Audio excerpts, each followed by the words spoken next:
lembra a história daquele acidente do motoboy no final de semana? Em que a motorista... Olha, aí, ó, essa imagem aí, tá vendo?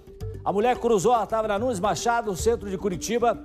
Estava na Nunes Machado, no centro de Curitiba. E aí é o seguinte, ela cruzou a 7 de setembro, cruzou a canaleta, voou pela calçada e acertou o motoboy que estava fazendo a última entrega dele à noite.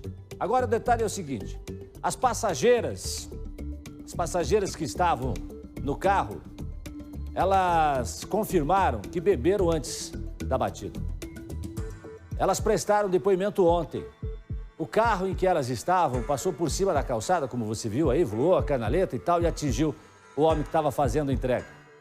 Cassiane Aparecida Araújo Pires, que é a motorista, ou pelo menos foi indicada como motorista, ainda não se apresentou à polícia. 5 pessoas foram ouvidas na Delegacia de Trânsito de Curitiba, mas ainda falta a peça principal. Cassiane Aparecida Aires, a motorista que conduzia o carro branco responsável por um grave acidente na madrugada do último sábado, ainda não foi ouvida. Ontem, as amigas de Cassiane que estavam no automóvel prestaram um longo depoimento. A polícia já sabe que houve consumo de bebida alcoólica antes da colisão. Enquanto o motociclista Moser trabalhava, estava na última entrega, Cassiane e suas amigas voltavam da balada. Foi nesse bar aqui na região central de Curitiba que Cassiane e suas 2 amigas passaram a noite antes do acidente.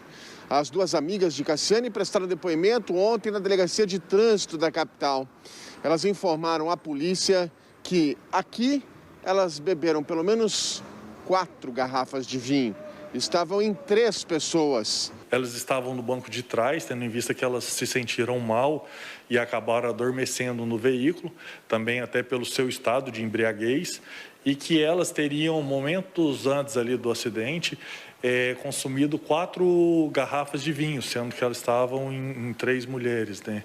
O que aí demonstra um consumo excessivo de álcool por parte de todas elas. Houve consumo de bebida alcoólica, um consumo excessivo por parte da condutora do veículo automotor e também que ela dirigia de forma totalmente imprudente e irresponsável, tendo inclusive se evadido após o evento de trânsito. Para a família, Cassiane mentiu. Ao chegar em casa a pé, ela teria dito que vendeu o carro. Porém, após a equipe da RIC TV ir até a casa dela, ela mudou a versão. Falou para os familiares a verdade, contou tudo do acidente. Chegou a dizer para a tia que estava assustada e por isso fugiu. A senhora sabe se era ela que estava dirigindo? Não sei, moço. Não sei porque, como diz, ela tem a vida dela, a gente tem a da gente. E ela é boa motorista? Ótimo, graças a Deus. Nunca tinha se envolvido em acidente nenhum? Nada? Era só para dizer se foi uma fatalidade, se de repente mas isso é errou só, o caminho. é só ela mesma que vai ter que vai Ela é poder habilitada, explicar, tem né? habilitação. Além das amigas que estavam no carro branco, outras testemunhas também já foram ouvidas pela polícia. A principal delas, William, motociclista que vinha logo atrás, viu o acidente, seguiu o carro de Cassiane. Foi William que tirou uma foto da placa do automóvel. Essa foto ajudou a identificar a condutora. Eu visualizei o carro atravessado no acostamento. A gente viu a lateral do veículo estava toda danificada. A gente parou para prestar, na verdade a gente parou para prestar socorro ao pessoal, ver se estava tudo bem. Ainda segundo relatos de testemunhas na Delegacia de Trânsito ontem, o delegado que investiga o caso, depois do acidente, Cassiane rodou por pelo menos 3 quadras, mais ou menos uns 300 metros. Só aqui na Lamenha Lins, com a Avenida Iguaçu, que ela parou pela primeira vez. Nesse ponto aqui, ela teria descido do automóvel para ver o estrago. E mesmo com o carro todo amassado, com a vítima agonizando no asfalto, Cassiane não retornou ao local do acidente. Ela foi embora, foi para a casa das amigas. A versão de Cassiane, no primeiro momento, não convence. Alegou para a família que ficou assustada com o acidente. Porém, além de fugir, ela escondeu o carro. O veículo dela não estava na garagem da casa onde mora com os pais. A polícia pediu que ela entregue o automóvel, que deve passar por uma perícia. Para a polícia, já está claro que Cassiane cometeu uma série de infrações de trânsito, como dirigir de forma imprudente, velocidade acima do limite da via, se envolver em acidente e não prestar socorro, evadindo-se do local. E a principal delas, dirigir sob o efeito de álcool. Porém, apesar de tudo isso, Cassiane dificilmente ficará presa. Agora as diligências seguem no intuito de verificar todo o contexto fático, a dinâmica do acidente, qual o real estado de embriaguez dessa condutora do veículo automotor, para que ela possa ser responsabilizada.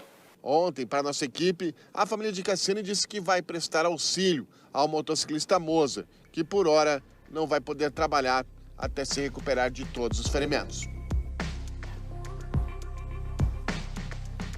Tá vendo essa foto? Tá vendo essa foto, doutora Márcia?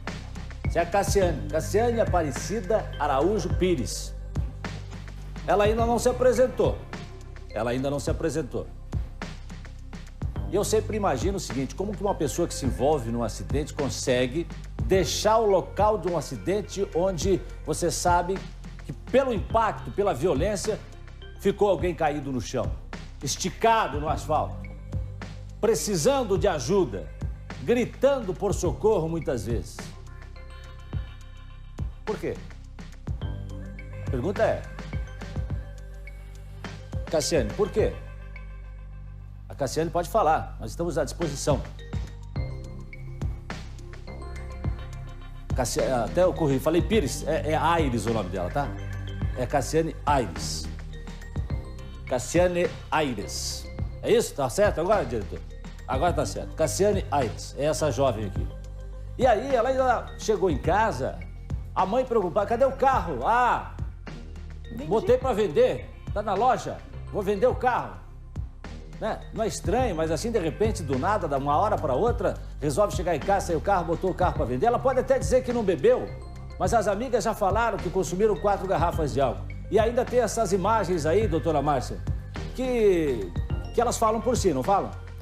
É muito difícil você ver a alta velocidade dela, o fato de que, mesmo tendo um obstáculo físico, havia uma calçada que ela passou por cima, isso não fez com que ela diminuísse a velocidade, ou antes da colisão, você não vê nenhum momento em que isso tivesse acontecido. Realmente, ela colide com a moto, esse motociclista, o Mozart, é arremessado, ela continua mais 3 quadras para daí olhar como é que estava o carro dela. Com isso, ela teve essa preocupação, uma olhadinha, puxa, amassou meu carro. Isso para ela foi complicado.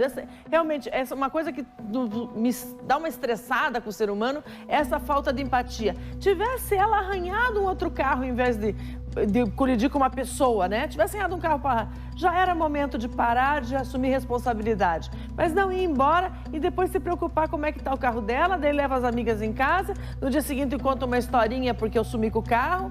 Enfim... É preocupante, né? É aquele momento que me envergonha ser um ser humano, né? Porque a gente compartilha da mesma raça, da mesma espécie, né? E isso é muito complicado, porque o mínimo que tinha que fazer é não dirigir, né? Na verdade, nessas condições. Mas já que isso aconteceu, assumiu o que fez imediatamente, né? Assim que foi promulgada, enfim, passou a valer a Lei Zero, se falava muito em motorista da rodada, sai, escolhe o motorista da rodada e tal. Mas não foi o que aconteceu aqui. Aqui, pelas informações que a gente teve, pelo depoimento das colegas, elas consumiram 4 garrafas de vinho. E será que se fosse, nada justifica? Poderia ter sido homens, poderia ter, né? Enfim, qualquer pessoa que tivesse consumido, mas em 3 pessoas, 4 garrafas de álcool, 4 garrafas de vinho, perdão, né? Já dá um baita do efeito.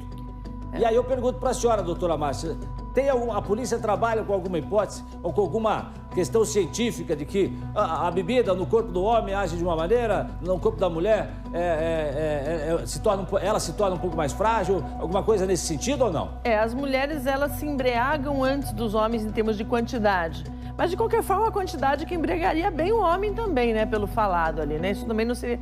E o fato de que como ela conduz o veículo, né? Ela conduz como se só tivesse ela no mundo, né? E onde que estava a cabeça dessa menina? Parece que só tinha ela no mundo, né? Porque ela atravessou a pista, são 4 pistas ali, né? Então você tem as pistas laterais e a do ônibus ultrapassa ali a calçada e depois só vai para 3 quadras depois para ver o que aconteceu com o carro dela. Por sorte, por uma ação divina, né? O Mozart... Não era o momento. O Mozart sobreviveu a este acidente. Só que ele está no hospital com dezenas de quebraduras pelo corpo. São, se eu não me engano, 30. Tem fraturas do pescoço ao pé. Do pescoço ao pé. Arrebentado, quebrado. Um homem que tem uma filha, trabalha adoidado para sustentar a família. E agora, como é que vai ser? O Mozart gravou um vídeo do hospital. Ele disse que já está se sentindo melhor. Será? Vamos ver.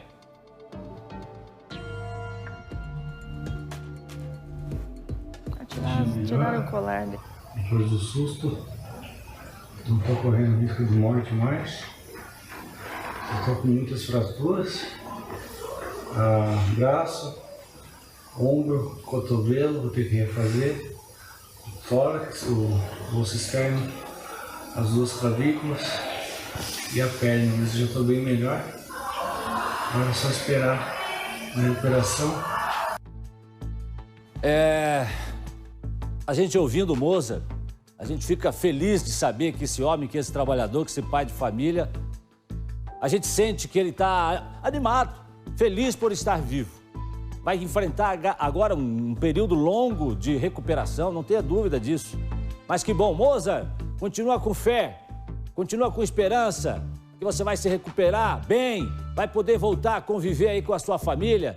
O Mozart, que é ainda jovem, tem 32 anos, tem um filho de 1 ano e 4 meses, trabalha como motoboy há 4 anos, até para reforçar rendimento, a situação não está fácil para ninguém. Esse homem que agora está no hospital.